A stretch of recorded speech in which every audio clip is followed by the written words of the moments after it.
Ano nga ba ang GC? Commitment, passion, Excellence. Belonging. Greatness. Kapatiran. samahan, Pamilya.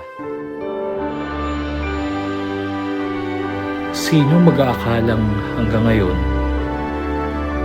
nandito pa rin kami?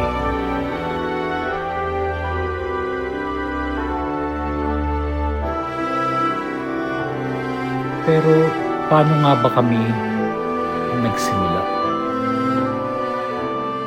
Bali, after graduation ng 1986, nag-apply ako sa San Beda. May panggap naman. And that started it na naging moderator ako ng Glee Club. We had a small production, yung Timpala Kaawitan, which Mr. Bing Froilan, president then of the faculty club, saw and sabi niya, maganda yung concepts ninyo, maganda yung ideas ninyo. And that led to si Sir Simamat kami, the first one.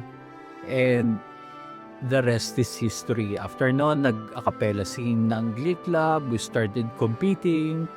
Awa ng Diyos, isa lang second place, lahat first place. Pwede nating sabihin small beginnings. Totoo naman, we started from scratch and we ended up leaving a legacy sa San Beda, Mendiola.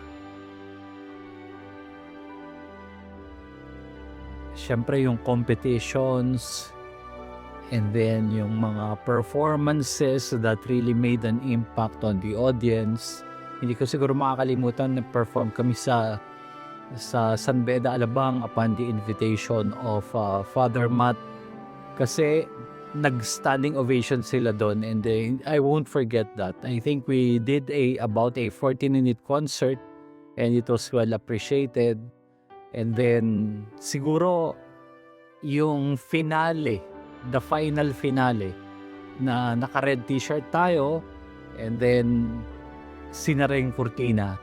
We never did that at any point in the history ng Glee Club concerts. It was only there na sinara natin yung kurtina and it was a symbolic thing na tapos na. It's time to move on. Hindi ko makakalimutan na GC ang nagturo sa akin kung paano rumispeto ng oras ng iba. Kaya hanggang ngayon, until now talaga na on time pa rin ako lagi. Kumbaga, kung ang call time is 10 a.m. Pag dumating ka ng 10 a.m., ibig sabihin late ka na. Kaya isa yun sa mga hindi ko makakalimutan na tinuro sa akin ng GC at ni Sir Tonton, of course. Isa na yung mga team building seminars sa Baguio. Kasi doon talaga na forge yung relationship namin, na-form yung bond, yung brotherhood.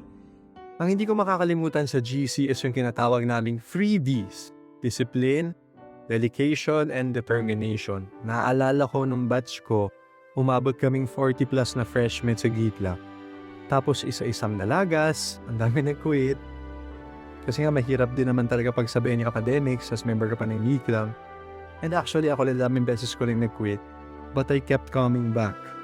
Hindi ko alam siguro, GC is not for everyone. You really have to have that calling. And I think, kung time ko, may calling talaga ako. And I'm happy that I answered and I obliged. Tapos yun talaga, yung 3Ds na yun ang pinanghawaan ko. Hanggang sa matapos ko yung 4 years ko sa high school and sa Glipra. Tapos bit pa rin siya sa buhay, even up to this day. I have a lot of fun memories with the GC. Every time na nagko-concert kami sa labas, naalala ko marami kaming mga sikat na singers na kasama like Regine Velasquez, Mickey Valdez, Calvin Meliado, sila Piolo Pascual, even si Ai de las Alas. And yung mga times ko na kumakanta sa Abbey every Sunday, so I cherish those memories even up till now kasi hindi ko na nagagawa yun. And I've learned so much and I'm very thankful with my time in the GC. what the Glee Club has taught me? Well, there are two, actually. One is professionalism, and kasama doon, the ability to compartmentalize. Let me explain.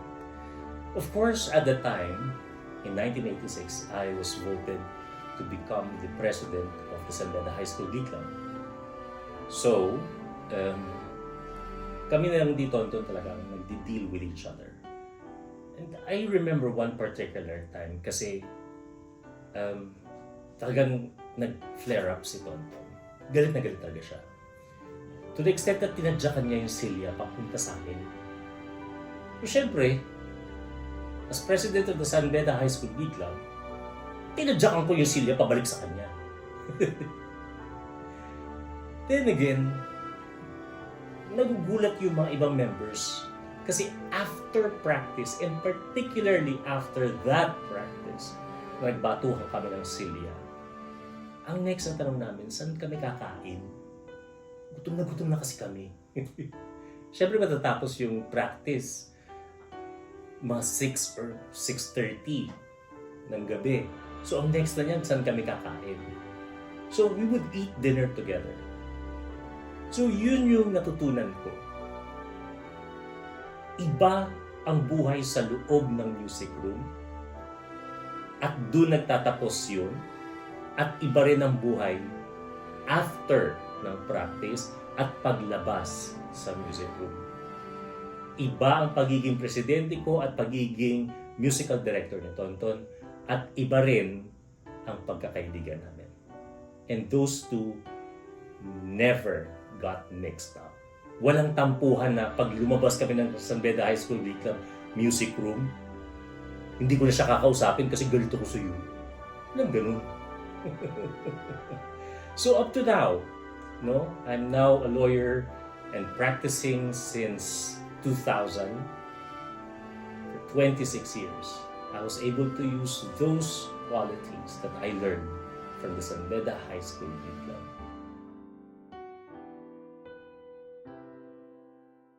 The Glee Club today, well, thanks to Raymond Diadaw, siya na nagtuloy ng Glee Club sa Beda Taytay. We tried to continue on with our singing through the Montserrat Singers. Pero kasi, well, what do you expect? 40 years after, professionals na rin yung mga members natin. So, they don't have enough time really to dedicate for rehearsals. Kaya naman, kung meron man akong interaction with the Montserrat Singers, kapag Pasko na lang, kapag kumakanta kami for Christmas Eve, for Mr. Manolo Agustines, yun na lang. Tapos I think yung mga members ng Montserrat on their own, may quintet, sextet, septet, octet, kumakanta sila sa weddings. The new generation of GC was formed when I became a faculty at San Beda Rizal. I remember pinagpaalam ko pa kay Sir Tonton if I could use the name San Beda High School Glee Club because of course, carrying that name bears a huge responsibility. Kasi syempre, during the 20-year run of the Glee Club in Menjola, it has cemented itself as a premier singing group in the Philippines. Glee Club ang isa sa mukha ng San Beda before dahil nagcha-champion sa competitions outside, kumakanta kasama ang mga celebrities, pinag-concert tour in celebration of the centennial anniversary of San Beda. So, di ba, ganun siya kalaki, you know? And talagang big shoes to fill in. Pero lakas ng loob na lang, and thankfully, Sir Tonton said yes, and I got his support. And honestly, it was quite challenging because times have changed. Unlike before na araw-araw ang rehearsals namin at Sabado lang ang pahinga, kasi even Sundays, kumakanta kami sa Abbey for the Mass, no? Ngayon, every time na magre-rehearse ka beyond the official club schedule na once a week, you have to write a letter to the administration and to the parents. Of course, it's understandable. Ang mundo natin nagiging marahas na, kaya kailangang safety ang priority. Kasi liability mo yan as a conductor at syempre ng school pag may nangyari kahit isa sa members mo. But I can definitely say that the new generation has this certain fire distinct from the previous generation. And we made sure that the club is always visible in school. Pag may Eucharistic celebrations, pag may VIPs at conventions na ginaganap sa school, pag may events, kahit anong event, laging nakaredy ang Glee Club. Kasi nga kailangan namin maging visible at i-establish ang grupo. Of course, my hope is that in the future makapag-compete din sila at magkaroon ng maraming engagements outside the school and build connections. Pero kahit ngayon pa lang, I am so proud of them. I'm beyond grateful sa opportunity na ma-handle ang generation na to ng Glee Club.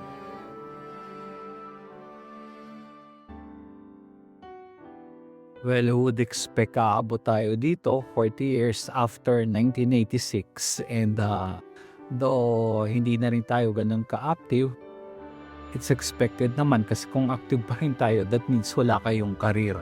So, I'm also happy na hindi tayo masyadong makapag-meet kasi, well, of course, understood, all of you will have to work on your own and earn for your own, and I congratulate you for that. Kung ano man yung nasimulan natin sa Glee Club, sana yung diwa, yung dedication, discipline, determination, andyan pa rin sa inyo, ipagpatuloy lang ninyo para sa inyong mga sariling pangarap.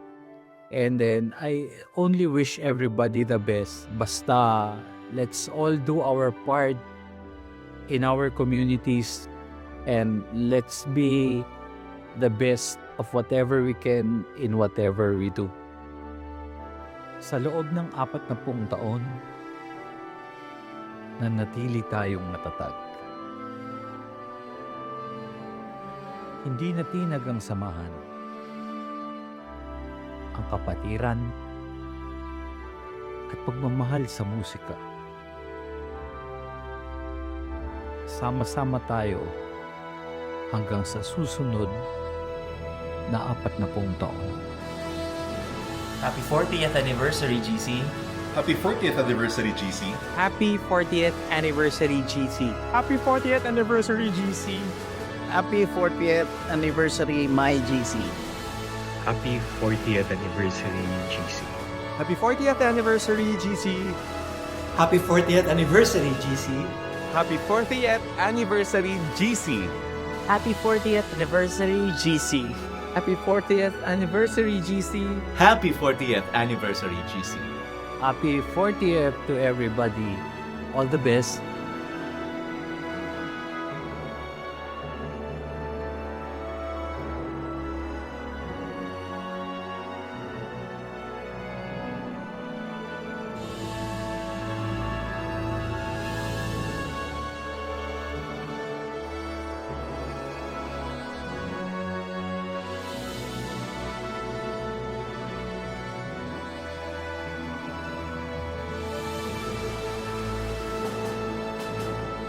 Ano nga ba ang GC? Puso,